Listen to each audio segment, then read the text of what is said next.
তো মূর্খের অসহ্য দম্ভ, ক্ষমতার বিরুদ্ধে রাস্তায় নামব। যাদবপুর বিশ্ববিদ্যালয় শুধুমাত্র কেরিয়ার গড়তে শেখায় না, দেশ বিদেশের শিক্ষা প্রতিষ্ঠান, ইন্ডাস্ট্রির জন্য শুধু যোগ্য ব্যক্তি তৈরি করে না, যাদবপুর তার শিক্ষার্থীদের শেখায় নিরপেক্ষভাবে ভাবতে, বিচার করতে। তাই এই বিশ্ববিদ্যালয় ঐতিহাসিকভাবেই পুলিশ, আইন, আদালত, গুন্ডাদের নিয়ে পরিবৃত রাষ্ট্রের চোখে চোখ রেখে প্রশ্ন করে গিয়েছে চিরকাল। গত 1 মার্চ রাজ্যের শিক্ষামন্ত্রী ব্রাত্য বসুর সামনে অবিলম্বে ইউনিয়ন ইলেকশনের দাবিতে বিক্ষোভ এবং বিক্ষোভ কর্মসূচিতে তৃণমূলের গুন্ডাদের আক্রমণের বিরুদ্ধে প্রতিরোধ যাদবপুরের ঐতিহ্যকেই তুলে ধরে।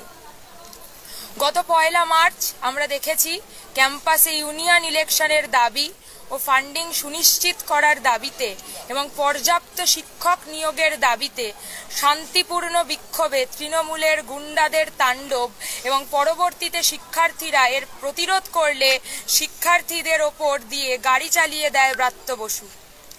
গুরুতর আহত অবস্থায় সাথী ইন্দ্রানুজকে হাসপাতালে নিয়ে যাওয়া হয়। ইন্দ্রানুজ চোখে দেখতে পাবে কিনা বা হাঁটতে পারবে কিনা আমরা জানি না। ব্রাত্য বসুর পর একই ঘটনা ঘটায় অধ্যাপক ওমপ্রকাশ মিশ্র। ওমপ্রকাশ মিশ্র সাথী অভিনব ও নাদিমকে গাড়ি দিয়ে ধাক্কা মারে এবং সাথী অনুজ্ঞা ও সেজুতির ওপর শারীরিক আক্রমণ করে। এই ঘটনার পরিপ্রেক্ষিতে যাদবপুর থানায় শিক্ষার্থীরা তৃণমূলের বিরুদ্ধে আক্রমণ, শ্লীলতাহানি, কুমন্তব্য ইত্যাদির অভিযোগে এফআইআর রুজু করতে গেলে শাসকের দালাল পুলিশ এফআইআর নিতে অস্বীকার করে। এখনও পুলিশ ব্রাত্য বসু এবং তৃণমূলের গুন্ডাদের নামে অভিযোগ জানাতে গেলে নিচ্ছে না। সাথী সাহিলকে পুলিশি হেফাজতে রাখা হয়েছে মিথ্যা মামলা দিয়ে। 18 জনের বিরুদ্ধে মিথ্যা মামলা দেওয়া হয়েছে। অন্যদিকে যে তৃণমূলের গুন্ডারা মারধর করল শিক্ষার্থীদের, যে ব্রাত্য বসু গাড়ি চাপা দিয়ে চলে গেল, তাদের বিরুদ্ধে কোনো মামলা করা হলো না। দলদাস পুলিশের এহেন আচরণ আসলে এই বার্তাই দেয় যে ঐক্যবদ্ধ বৃহত্তর আন্দোলন ছাড়া কোনো পদক্ষেপই সুনিশ্চিত করা যাবে না। বিশ্ববিদ্যালয়ের শিক্ষার্থীদের ওপর আক্রমণের প্রতিবাদ করতে গিয়ে রাজ্যের বিভিন্ন জায়গায় বহু শিক্ষার্থী তৃণমূলের আক্রমণের শিকার হয়েছেন। এই সমস্ত সাথীদের প্রতি আমরা পূর্ণ সংহতি জানাই এবং আক্রমণের তীব্র ধিক্কার জানাই। গতকাল আমরা দেখেছি যে আরএসএস এর ছাত্র সংগঠন এবিভিপির কিছু গুন্ডা ক্যাম্পাসে ঢোকার চেষ্টা করে, 4 নম্বর গেটের সামনে ভাঙচুর করার চেষ্টা করে এবং ক্যাম্পাসের নিরাপত্তা রক্ষীদের ওপরে শারীরিক আক্রমণ করে। এই ঘটনাকে আমরা তীব্র ধিক্কার জানাই এবং আশা রাখি লড়াইয়ের ঐতিহ্যকে মাথায় রেখে যাদবপুর প্রতিরোধ গড়ে তুলবে। বিশ্ববিদ্যালয়ের সমস্ত স্টেক হোল্ডারদের প্রতি আমাদের আবেদন জানাই, মিথ্যে মামলায় গ্রেফতার ও অভিযুক্ত এবং তৃণমূল এর গুন্ডাদের হাতে আক্রান্ত সমস্ত সাথীদের প্রতি সংহতি বজায় রেখে পঠন পাঠন অক্ষুণ্ণ রেখে অ্যাটেন্ডেন্স লিপিবদ্ধ করা থেকে বিরত থাকেন। অন্যদিকে আমরা দেখতে পাচ্ছি যে কিছু বাজারি মিডিয়া যেভাবে ভুয়ো খবর রটাচ্ছে গোটা ঘটনা নিয়ে এবং আক্রান্ত সাথীদের নামে, এই ঘটনাকে আমরা তীব্র ধিক্কার জানাই এবং আশা রাখি ভবিষ্যতে এই শাসক দলগুলোর স্থাবকতা থেকে বেরিয়ে এসে সঠিক খবর জনসাধারণের কাছে পৌঁছে দেবেন। আমাদের দাবিসমূহ: ইউনিয়ন ইলেকশনের দাবিতে আন্দোলনরত সাথী ইন্দ্রানুজ সহ মিথ্যে মামলায় অভিযুক্ত সমস্ত সাথীদের ওপর থেকে মিথ্যা মামলা প্রত্যাহার করতে হবে এবং সাথী সাহিলকে অবিলম্বে নিঃশর্ত মুক্তি দিতে হবে। তৃণমূলের গুন্ডাদের হাতে আক্রান্ত সমস্ত আন্দোলনরত সাথীদের চিকিৎসার দায়ভার বিশ্ববিদ্যালয় কর্তৃপক্ষকে নিতে হবে। বিশ্ববিদ্যালয় কর্তৃপক্ষকে ব্রাত্য বসুর বিরুদ্ধে বিশ্ববিদ্যালয় পরিসরে ছাত্রছাত্রীদের ওপর দিয়ে নির্মমভাবে গাড়ি চালিয়ে দেওয়ার অপরাধে হিট অ্যান্ড রান এবং খুনের চেষ্টা সহ যথোপযুক্ত ধারায় এফআইআর করতে হবে এবং অবিলম্বে ব্রাত্য বসুর গ্রেফতারি সুনিশ্চিত করতে হবে। বিশ্ববিদ্যালয়ের ছাত্রছাত্রীদের ওপর আক্রমণ, শ্লীলতাহানি, কুমন্তব্য করার অপরাধে ওমপ্রকাশ মিশ্র, মনোজিৎ মণ্ডল, সেলিম বক্স মণ্ডল, সঞ্জীব প্রামাণিক, বিনয় সিং, কিশলয় রায় সহ বাকিদের নামে যথোপযুক্ত ধারায় বিশ্ববিদ্যালয় কর্তৃপক্ষকে এফআইআর রুজু করতে হবে এবং তদন্তের আওতায় এনে শাস্তি দিতে হবে। বিশ্ববিদ্যালয় পরিসরে গণতন্ত্র পুনঃপ্রতিষ্ঠার লক্ষ্যে অবিলম্বে ছাত্র সংসদ নির্বাচন এবং আইসিসি পুনর্গঠন করে নির্বাচন সুনিশ্চিত করতে হবে।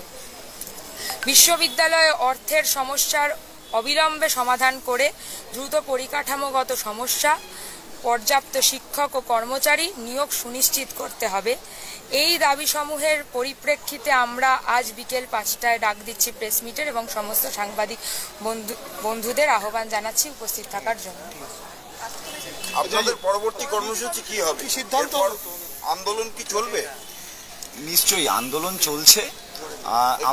আমরা দেখতে পাচ্ছি যে ভাইস চ্যান্সেলর স্যার তিনি আসছেন না।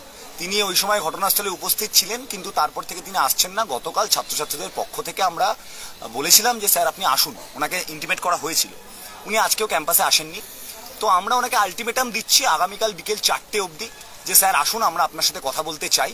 ততক্ষণ অবধি আমরা এখানেই বসে আছি। যদি উনি না এসে ওঠেন তাহলে আমরা আগামীকাল আরো বৃহৎ আকারে all stakeholder general body meeting, সেখানে শিক্ষক সংগঠন, কন্ট্রাকচুয়াল ওয়ার্কার্স, ছাত্রছাত্রীরা, স্কলার্স সকলকে নিয়ে আমরা একটা জেনারেল বডি মিটিং করে আমরা আরো বৃহত্তর আন্দোলনের পথে যাব। আপনারা কি আজকে থেকে অবস্থানে বসছেন? আমরা এখানে আপাততভাবে আমাদের যে বিক্ষোভ এবং প্রতিবাদ কর্মসূচি চলছে অরবিন্দ ভবনে, সেটা কন্টিনিউ করার সিদ্ধান্ত নিয়েছি। আগামীকাল বিকেল 4টে অবধি এটা চলবে। আগামীকাল বিকেল 4টে অবধি এটা চলবে। আগামীকাল বিকেল 4টের পরে পরিস্থিতি কি দাঁড়াচ্ছে সেটা দেখে ভিসি স্যার আদৌ আসছেন কিনা আমাদের সাথে কথা বলতে, বা উনি কোনো রকম ভাবে সহযোগিতা করছেন কিনা সেটাকে মাথায় রেখে আমরা যেটা বললাম আরো বিগার প্লেনে যাদবপুরের অল স্টেক হোল্ডার মিটিং করে টিচারদের, স্টুডেন্টদের, স্কলারদের, ওয়ার্কারদের সকলের মতামত নিয়ে আমরা আরো হায়ার প্লেন অফ মুভমেন্টে যাব। আপনারা তো আজকেও সময় দিয়েছিলেন, কিন্তু উপাচার্য ভিডিও কনফারেন্সে বৈঠক করেছেন অন্যদের সঙ্গে, কিন্তু আপনাদের সঙ্গে করলেন না। মানে এটা কিভাবে দেখছেন? অসুস্থ এবং তাকে বিশ্রাম নিতে বলা হচ্ছে চিকিৎসকের তরফে। তো তোমরা এখানে একটা বিষয় খুব স্পষ্ট, সেটা হচ্ছে বিশ্ববিদ্যালয়ের অস্থায়ী উপাচার্য ওনার উপস্থিতিতে ওই দিন এখানে বিশ্ববিদ্যালয়ের অস্থায়ী উপাচার্য ওনার উপস্থিতিতে এই দিন বিশ্ববিদ্যালয়ের এতজন স্টুডেন্ট আহত হয়েছে, তৃণমূলের গুন্ডারা বাইরে থেকে এসে আক্রমণ করেছে। সেই জায়গা থেকে ওনার একটা ভীষণভাবে অ্যাকাউন্টেবিলিটি আছে, এবং যতক্ষণ না পর্যন্ত আমরা যে ডিমান্ডগুলো এক্ষুনি উজান রাখলো সেই ডিমান্ডগুলো ফুলফিল হচ্ছে, আমরা এখানে আছি। এবং আগামীকাল যে সময়টা ওনাকে দেওয়া হয়েছে সেই সময়ের মধ্যে ওনাকে আসতে হবে এবং স্টুডেন্টদের সাথে আলাপচারিতার মাধ্যমে আমাদের যা যা ডিমান্ড আছে সেগুলো ফুলফিল করতে হবে। এবং ওনার যে অ্যাকাউন্টেবিলিটি, ওনার উপাচার্য হিসাবে ওনার উপস্থিতিতে এই বিশ্ববিদ্যালয়ের স্টুডেন্টরা আক্রান্ত হয়েছে, সেই হিসাবে ওনার যা অ্যাকাউন্টেবিলিটি সেইটা ওনাকে নিতে হবে, নাহলে আমরা এখানেই থাকছি, আমরা এখানেই থাকছি এবং আন্দোলন আরো হচ্ছে। দেখুন, স্পষ্টভাবে বলতে গেলে উপাচার্যরা সবসময় এটা বলে থাকে যে তারা অভিভাবকের ভূমিকা নিচ্ছে। এবার যখন উপাচার্য কোনো দলের দাসত্বের দিকে এগোয়, আমরা কোনোভাবেই সেটাকে সমর্থন করি না। আমরা মনে করি যে সে আমাদের অভিভাবক। আপনি যে বললেন যে আমরা অপেক্ষা করেছি, আমরা কেন আবার অপেক্ষা করছি? কেন আমরা এখনো তাকে দেখছি না যে সে কোনো দলের দাস হিসেবে। আমরা এখনো মনে করছি যে সে সেই অভিভাবক, সে সেই দায়িত্ব, সে সেই ভূমিকা নিতে পারবে।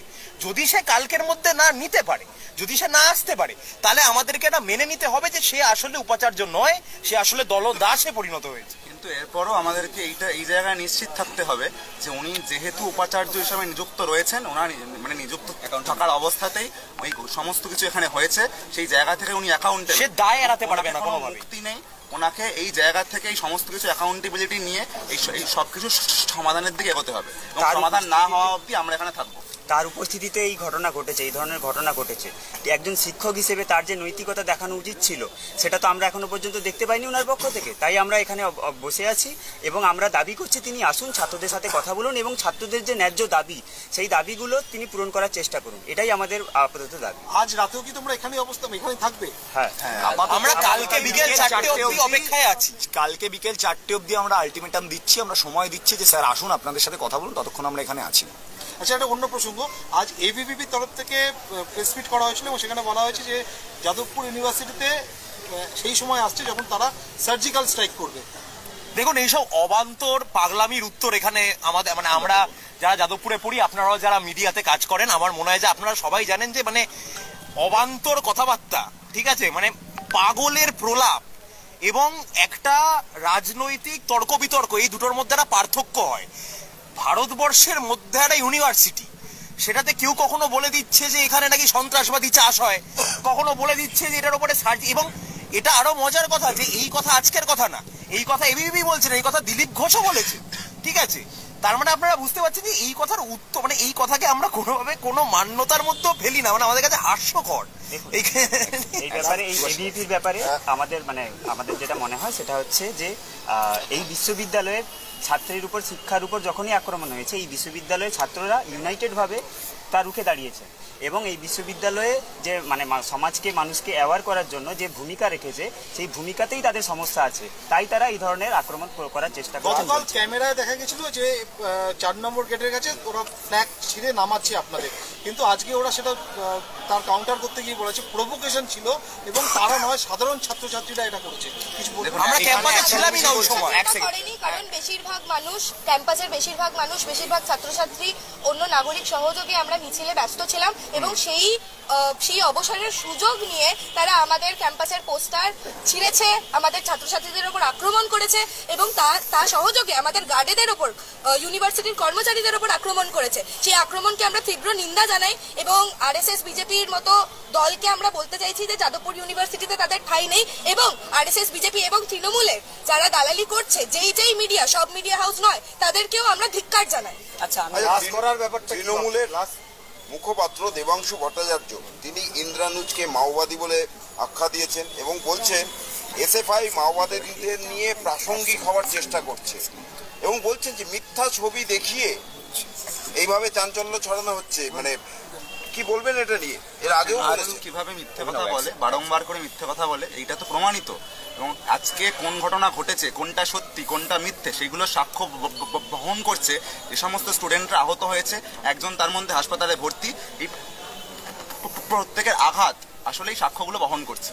তো এই জায়গা থেকে মানে কোনটা সত্যি ঘটনা সেইটার প্রমাণ করার কোনো অবকাশ নেই, কারণ আমরা প্রত্যেকে জানি যে সেই দিন শিক্ষামন্ত্রী এবং তার সঙ্গে আসা তৃণমূলের গুন্ডারা কিভাবে আক্রমণ করেছিল। এই তৃণমূল বারংবার মিথ্যা কথা বললে এগুলো সত্যি হয়ে যায় না। এখানে একটাই জিনিস বলার, এখানে এসআইআই তরফ থেকে বলেছে, এসআইআই তরফ থেকে এটা প্রথমত এটা বুঝতে হবে এখানে বিশ্ববিদ্যালয়ের পড়ুয়ারা একজোট হয়ে কথা বলছে, এখানে সংগঠন নেবেন না প্লিজ।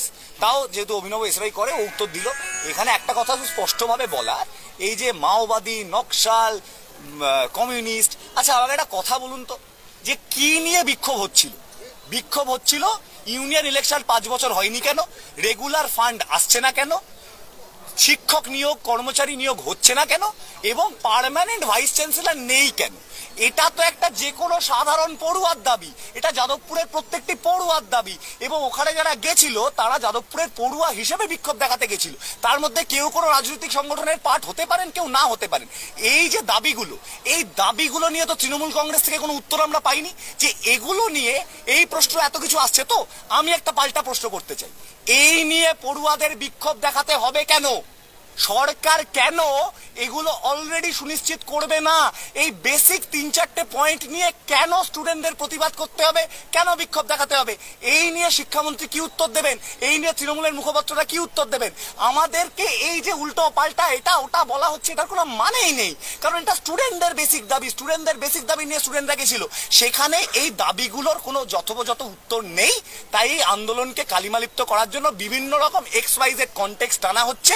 একটা যাদবপুরের স্টুডেন্টদের মুভমেন্টকে বিভিন্ন সংগঠনের নামে এটা ওটা সেটা বলে দাগিয়ে দেওয়া হচ্ছে। এবং এটা আগেও দেখেছি যে ইউনিভার্সিটি থেকে যখন করে মানে এই বেসিক বিষয়গুলো নিয়ে কথাবার্তা হয়েছে, তখন মিডিয়াতে এবং অন্যান্য জায়গায় তৃণমূল আমাদেরকে ক্রিমিনালাইজ করেছে এবং সেটা আবার হচ্ছে, এই সময় হচ্ছে। কিন্তু এরপরও ইউনিয়ন ইলেকশনের ডিমান্ডে যে বিক্ষোভ হচ্ছিল, সেই বিক্ষোভের মধ্যে এত অ্যাঙ্গেল আনা, এত আঙ্গিক আনা, সেইগুলোর মধ্যে দিয়ে আসলে বিভিন্ন রকম ডিস্ট্রাকশন ক্রিয়েট করা হচ্ছে।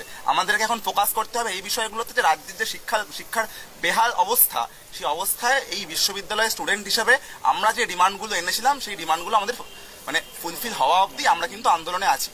তৃণমূলকে এটা বারংবার করে মনে রাখতে হবে। এবং এখানে একটি বিষয় বলার, যে প্রতিরোধ গড়লে সবসময় রাষ্ট্র তাকে বিভিন্ন ধরনের তকমা দেয়, মাওবাদী, দেশদ্রোহী, বিভিন্ন ধরনের তকমা দেয়। কিন্তু এখানে যেহেতু কোট অ্যান্ড কোট মাওবাদী এই টার্মটাকে নিয়ে এত কন্ট্রোভার্সি, সেটা এখানে এটা বলা দরকার যে মাওবাদ দর্শনে বিশ্বাস করা কোনো অপরাধ নয়। এটা আমাদের সুপ্রিম কোর্ট বলেছে, এটা সুপ্রিম কোর্ট বলেছে যে মাওবাদ দর্শনে বিশ্বাস করা কোনো অপরাধী নয়। তাহলে উনি কে বলার? এইটা আরেকটি বিষয় যেখানে এখানে অ্যাড্রেস করা দরকার বলে মনে করছি, যে একটি ছাত্রের ওপরে গাড়ি চাপা দিয়ে যাওয়া হলো এবং তারপরে তৃণমূলের বিভিন্ন কর্মী এবং সদস্যরা বিভিন্ন ধরনের মিথ্যে ন্যারেটিভ এই মিডিয়ায় রেখেছে। তারা বারবার বলেছে যে পুরোটাই নাকি একটা নাটক, এখানে সেরকম কিছু হয়নি, সে ইন্দ্রানুজ রায়, সে আহত নয়।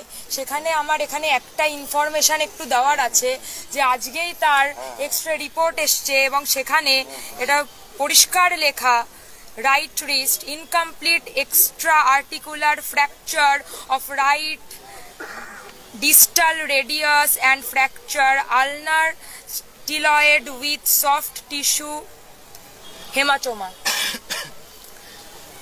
তারপরে আরেকটা যে রিপোর্ট এসছে এটা হচ্ছে লেফট ফুটের রিপোর্ট, সেখানে লেখা আছে undisplaced incomplete fracture at the base of left second to fifth metatarsal. অর্থাৎ এটা খুব স্পষ্ট যে ডান হাত এবং বাঁ পা ফ্র্যাকচার হয়েছে। আমার মনে হয় তৃণমূলের কোন এক মুখপাত্র এক্স-রে রিপোর্ট দেখতে চেয়েছিলেন না, তাকে এটা আমরা দেখাক, আমরা আপনাদের কাছে পাঠিয়ে দিচ্ছি। কোনো একজন বলেছিলেন না যে গাড়ি চাপা পড়েনি?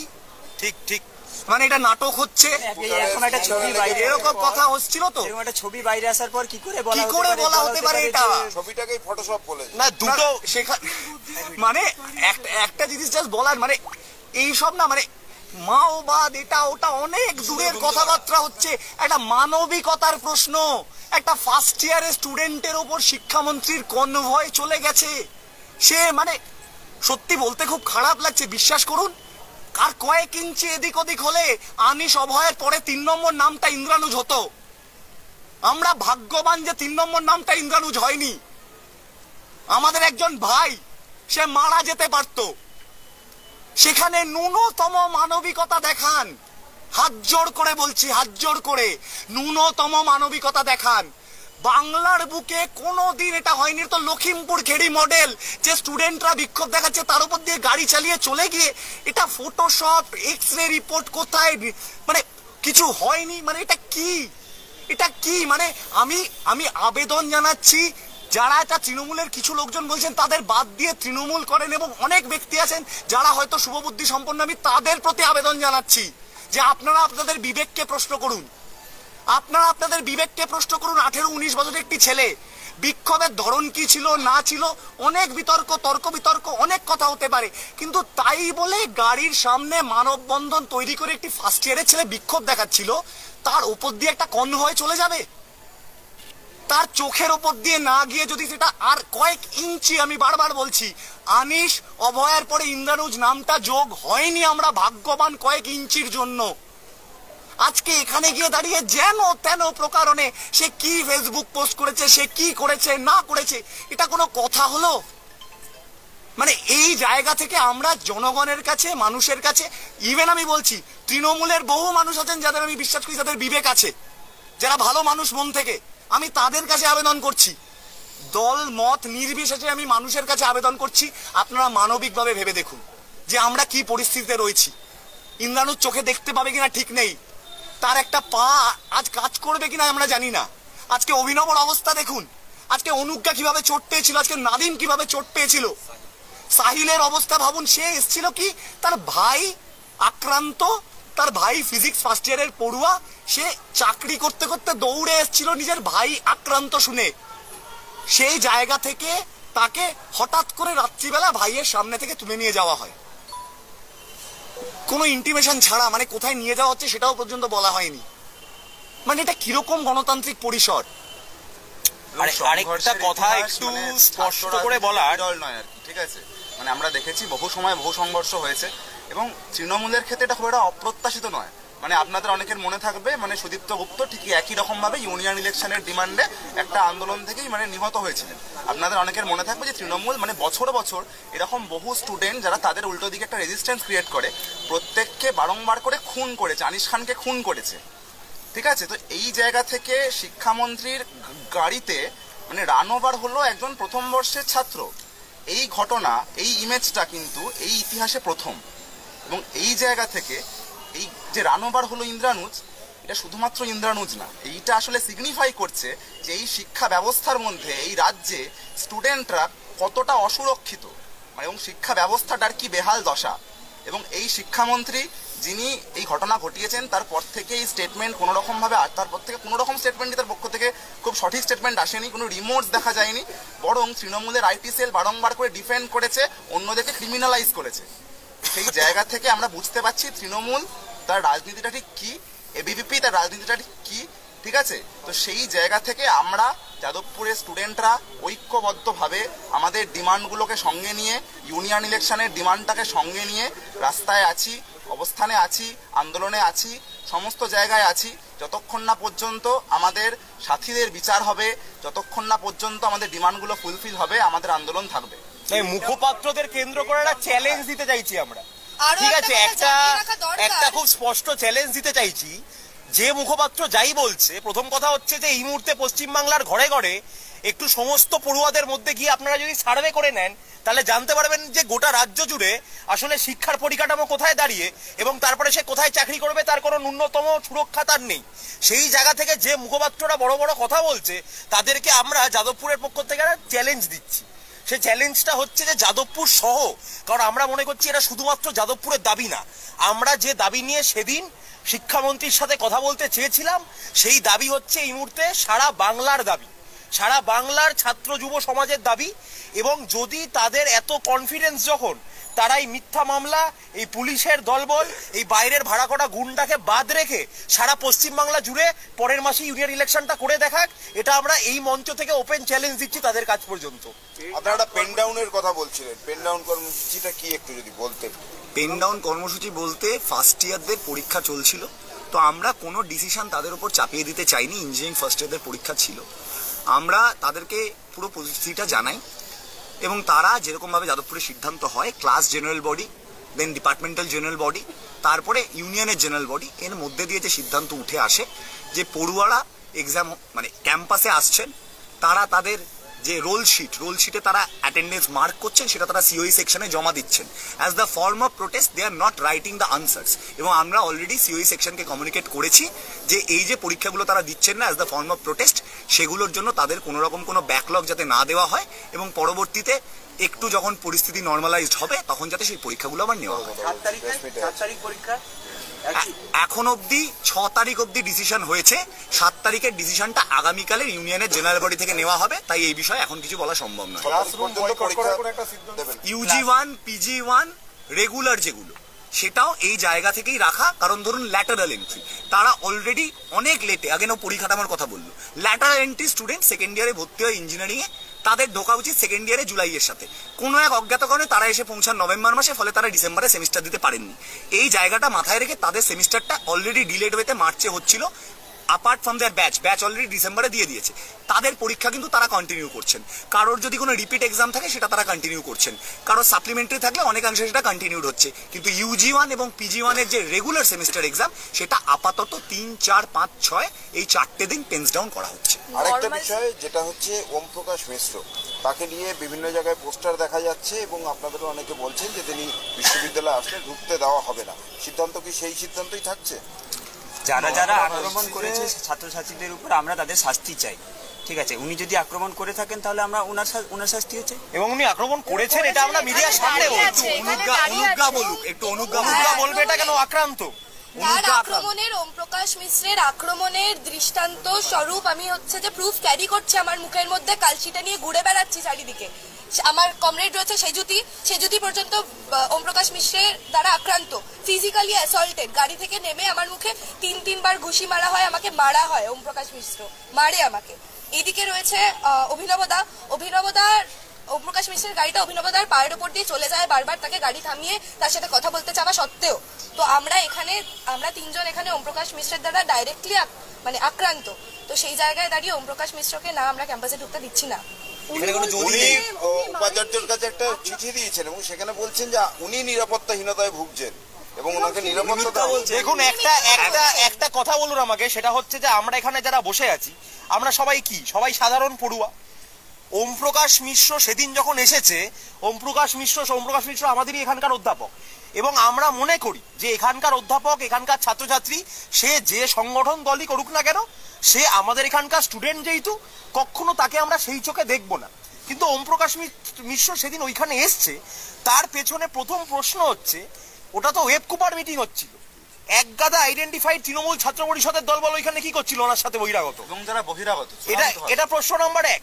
প্রশ্ন নাম্বার 2 হচ্ছে যে শাসক দলের এই মুহূর্তে প্রতিনিধি, যে একটি মেয়ের, এই যে আপনি দেখতে পাচ্ছেন ও চশমাটা একবার তুললে দেখতে পারবেন যে ওর কালশিটে পড়ে আছে ওইখানে, একটি মেয়ের সাথে যে এরকম করতে পারে তার সাহস এবং তার পেছনে কতটা মানে ক্ষমতার অপব্যবহার এবং রুলিং পার্টি কতটা সাপোর্ট দিচ্ছে। তারপরে আমরা মানে তথাকথিত চুনোপুটি কি আছে আমাদের হাতে? আমাদের হাতে না কোর্ট আছে, আমাদের হাতে না পুলিশ আছে, আমাদের হাতে না গুন্ডা বাহিনী আছে। তারপরে কেউ যদি বলে যে আমি নিরাপত্তাহীনতা ভোগ করছি, আমার মনে হচ্ছে যে সেইটা আপনারাই বিচার করে নিন বা জনতা আমাদের মধ্যে দিয়ে বিচার করে নিন, মানে করে নিক যে হচ্ছে কে সত্যি বলছে আর কে মিথ্যে বলছে। এবং খুব সহজ করে বললে যে অধ্যাপক এইরকম ঘটনা ইনভলভ হতে পারেন, সেই রকম অধ্যাপকের প্রেজেন্সে আমরা স্টুডেন্টের নিরাপত্তাহীনতা ভোগ করি। একদমই তাই। এবং ওনার আইনতভাবে শাস্তি হওয়া উচিত, ইউনিভার্সিটিকে সেই অ্যাকাউন্টেবিলিটি নিতে হবে, সেই ব্যবস্থা করতে হবে। তিনি যে বলেছেন যে তিনি আনসেফ ফিল করছেন, আনসেফটা আমাদের বেশি ফিল করা উচিত। তার কারণ হচ্ছে পুলিশ পর্যন্ত শাসক দলের দালালি করছে। পুলিশ এখনো পর্যন্ত আমাদের একটাও এফআইআর কমপ্লেন নেয়নি। উল্টো দিকে তৃণমূলের যারা এফআইআর করতে গেছিল তাদের কমপ্লেন নিয়ে, তাদের কমপ্লেনের এফআইআর উপরে অ্যাক্ট করে একজন ছাত্রকে, একজন এক্স স্টুডেন্টকে তুলে নিয়ে যাওয়া পর্যন্ত হয়েছে। তো সেই জায়গায় দাঁড়িয়ে আনসেফটা আমাদেরই ফিল করা উচিত। এবং ওম প্রকাশ বাবু যদি এই সমস্ত কথা বলে থাকেন তাহলে তিনি চূড়ান্ত মিথ্যা কথা বলছেন, এবং তার এটা নিয়ে একটা অ্যাপোলজি লেটার লেখা উচিত যে আমি মিথ্যা কথা বলেছি, ভাই আমাকে ক্ষমা করে দাও। আচ্ছা, এখানে জাস্ট একটা জিনিস বলার, আইনের বিষয়ে আমি খুব জানি না, খুব সাধারণ একজন স্টুডেন্ট, তাও আমি যে সামান্যটুকু জানি সেটা নিয়ে একটা কথা বলার, যে আমাদের প্রাক্তনী যাকে তুলে নিয়ে যাওয়া হচ্ছে, আইনের ভাষায় আমরা জানতে পারছি কোনো একটি অগ্নিসংযোগের মামলায় তাকে তুলে নিয়ে যাওয়া হয়েছে। আমি তো বললামই যে সে কি করতে এসেছিল, আমি বিশ্বাস করি এরকম কোনো ঘটনার সাথে সে জড়িত নয়। কিন্তু যদি পুলিশি দৃষ্টিভঙ্গি থেকেও দেখি যে হ্যাঁ অগ্নিসংযোগের মামলায় তাকে তুলে নিয়ে যাওয়া হয়েছে, আচ্ছা আপনারা একটা কথা বলুন তো, আইনের চোখে অগ্নিসংযোগের মামলা বেশি গুরুতর নাকি hit and run and attempt to murder, কোনটা বেশি গুরুতর? যদি অগ্নিসংযোগের মামলায় সেই দিন রাত 12টার মধ্যে একজনকে তুলে নিয়ে যাওয়া হয়, তাহলে হিট অ্যান্ড রান এবং খুনের চেষ্টার অপরাধে যে অভিযোগ আমরা করতে গেলাম সেই অভিযোগ এখনো কেন নেওয়া হচ্ছে না? এবং তার বেসিসে একজনও কেন এখন অব্দি গ্রেপ্তার হলেন না? ঘটনা ঘটেছে 1 তারিখ বিকেল 4:30, আজকে কটা বাজে? আজকে 4 তারিখ সন্ধ্যে রাত প্রায় 8টা বাজতে চললো। মানে এটা কি হচ্ছে? এবং ইন্দ্রানুজ আহত হওয়ার পর ও নিজেও বলেছে, বাকিরাও বলেছে, সরাসরি অভিযোগ ছিল ব্রাত্য বসুর নামে। কিন্তু একটা ঘটনা বিশ্ববিদ্যালয়ে হলো, তারপর থেকে কোনো ইনভেস্টিগেশন হলো না, বরং ব্রাত্য বসুকে একবারের জন্য এই রাজ্যের পুলিশ মানে একটা ইন্টারোগেশনও করলো না। এইটা কেন? এটা কি স্বাভাবিক? এইটা কি আইনের প্রক্রিয়া? এটা কি আইনি ব্যবস্থা? আমার তো মনে হয় না। এবং এখানে যে বিষয়টি বলার, এখানে একটি তথ্য দেওয়ার আছে। আগের দিন যখন পুলিশ ইন্দ্রানুজের বক্তব্য রেকর্ড করে, তখন ইন্দ্রানুজ পরিষ্কারভাবেই এটা বলে যে আমরা মানববন্ধন করেছিলাম, স্টুডেন্টরা মানববন্ধন করেছিল গাড়ি চলার আগে থেকে, কিন্তু পুলিশ তার বক্তব্য বিকৃত করে বলে যে গাড়ি চলার পরে নাকি ছাত্রছাত্রীরা মানববন্ধন করে তাকে ঘিরে দিয়েছে চলন্ত গাড়ি। আচ্ছা, এখানে আমরা একটা জিনিস জিজ্ঞেস করতে চাই সকলকে, যে আপনারা একটু বলুন তো, ওই যে মানে আমি ওই সময় ওই ঘটনাস্থলে আমি ব্যক্তিগতভাবে প্রেজেন্ট ছিলাম না, এখানে অনেকেই হয়তো ছিল না, কেউ কেউ ছিল সেখানে, কিন্তু ভিডিও দেখে যেটুকু বুঝতে পেরেছি যে সেইটাকে কাটিয়ে দিলাম। খুব কমন সেন্সের প্রশ্ন করছি, একটা গাড়ি চলতে শুরু করে দিয়েছে, তার সামনে মানববন্ধন করা যায়? মানে এটা কি প্র্যাকটিক্যালি ফিজিবল? মানে যা কিছু তাই বললে তো হলো না, সাইন্টিফিক কথাবার্তা বলতে হবে। এটা মানববন্ধন করা কি করে ফিজিবল একটা চলন্ত গাড়ির সামনে? এবং চলন্ত গাড়ির সামনে মানববন্ধন করা, মানে এই যে কথাগুলো আসছে এগুলোকে আমরা বারবার বলছি, আমরা মানুষের কাছে এই প্রশ্নগুলো রাখতে চাই। আপনারা দুটো ন্যারেটিভ শুনুন, আপনারা যে পার্টি করেন, যে পার্টি করেন না, যাই করেন, দলমত নির্বিশেষে আপনারা, আমরা কি বলছি, ওনারা কি বলছেন, শুনুন, মন দিয়ে বিচার করুন যে কোনটা যুক্তিযুক্ত, কোনটা কমন সেন্সের কথা, কোনটা লজিকের কথা, কোনটা সাইন্টিফিক কথা, আর কোনটা বাজে কথা, এটা আপনারা বিচার করুন। না, আমার মনে হয় সেটা তো তৃণমূল, মানে আপনারা এটা দেখাচ্ছেনও যে তৃণমূল দলের অন্তর্গততে এইটা তো মানুষের কাছ অব্দি পৌঁছেই গেছে যে কত বড় মিথ্যাচার হচ্ছিল, যেখানে ব্রাত্য বসু যে নিজে অ্যাকিউজড অফ দ্য সিচুয়েশন, সে এটা স্বীকার করেছে যে আমার গাড়ির নিচে ঘটা ঘটনা। ওই উল্টো দিকে দাঁড়িয়ে একই সময় তৃণমূলের নানান মুখপাত্র পোস্ট করছে যে কেউ বলছে স্কুটারের ধাক্কা, কেউ ফ্রেম বাই ফ্রেম দিচ্ছে, কেউ বলছে যে আসলে গাড়ি চাপা যায়নি, আলতা মেখেছিল। আপনারা বলুন তো, যে অ্যাকিউজ, সে একই দল করে, সেই দলের নেতা, সে স্বীকার করে নিচ্ছে। সে আজকে সকালে তার বাবাকে ফোন করছে। এদিকে তৃণমূলের মুখপাত্ররা নাকি এখনো বুঝতে পারছে না যে আসলে কি ঘটনা ঘটেছিল। তারা একের পর এক কনস্পিরেসি থিওরি বার করছে, তারা একের পর এক নানান সেই মানে থ্রিলার গল্পের মতো একটার পর একটা গল্প সাজাচ্ছে। আমরা আসলে বুঝে গেছি ব্যাপারটা, আসলে তাদের কোনো কাজকর্ম নেই। তারা যে পদে আছে সেটার বিন্দুমাত্র কিছু হয় না, তার রিফ্লেকশন আমরা রাজ্য জুড়ে বুঝতে পারছি। এবং সেই কারণেই তাদের দিনের কাজটা হচ্ছে যে সারাক্ষণ বসে থাকা এবং এই ধরনের থ্রিলার গল্প বানানো, এবং এই দিয়ে হচ্ছে আসল যে ঘটনাগুলো, আসল যে পরিকাঠামো সারা পশ্চিমবাংলা জুড়ে ভেঙে পড়ছে, সেইটাকে বারবার করে একটা চাপা দেওয়ার চেষ্টা। তাই আমরা যাদবপুর থেকে বসে পুরো বাংলার ছাত্রছাত্রী সমাজের কাছে আহ্বানটা করছি যে এই লড়াইটা শুধু তাদের একা না। এখানে সকলে বলেছে যে এটা আনিস খানের সাথে ঘটেছে। আমরা আরো মানে প্রত্যেক বছর আমরা একটা করে এরকম নাম দেখছি, প্রত্যেক বছর আমরা শিক্ষা প্রতিষ্ঠানগুলোর উপর এরকম আক্রমণ দেখছি। যেগুলোতে রুলিং পার্টির এমএলএ এমপিরা চালায় সেইগুলোতে তো মানে কোনো ঘটনা বাইরে পর্যন্ত আসে না। তারা মিনিমাম প্রতিবাদ জানাতে গেলে তাদের সেই রাতে বাড়ি থেকে উঠিয়ে নেওয়া হয়। এই ক্যাম্পাস গণতন্ত্রের অবস্থায় আমরা যাদবপুর থেকেই ডাকটা দিচ্ছি যে এই লড়াইটা আরো বৃহত্তর লড়াই, এবং যতক্ষণ না এই লড়াইয়ের বিচার হচ্ছে, এরকম কোনো ভেবে নেবার কারণ নেই যে মিথ্যে মামলায় বা বাইরে থেকে উস্কানি দিয়ে 1 মিনিটে দখল করে নেব, 3000 লোক ঢুকিয়ে দেবো, ওইগুলো দিয়ে যাদবপুর ভয় পেয়ে যাবে। যদি ভয় পেয়ে যেত তাহলে কালকে 5000-এর মিছিল যাদবপুর বিশ্ববিদ্যালয় করতো না, এবং আগামী দিনেও আপনারা সেটা দেখতে পারবেন। আমার নাম দেবায়ুত সান্যাল। একটু ওপাশ থেকে নামগুলো আসুক। একটা প্রশ্ন আছে, সেটা হচ্ছে তোমরা বলছো যে নরমালাইজ ওয়েতে যেভাবে তোমরা ক্লাসরুমে পড়াশোনা করতে সেটা করবে না, ক্লাসরুমের বাইরে এসে পড়াশোনা করবে। এটা নিয়ে কি ভাবনা চিন্তা? সেটা বলা হয়নি। আমরা এটা যেটা আবেদন রাখা হচ্ছে ক্লাস এবং ল্যাব, এটা আবেদন সব ক্লাস এবং ল্যাব চলুক।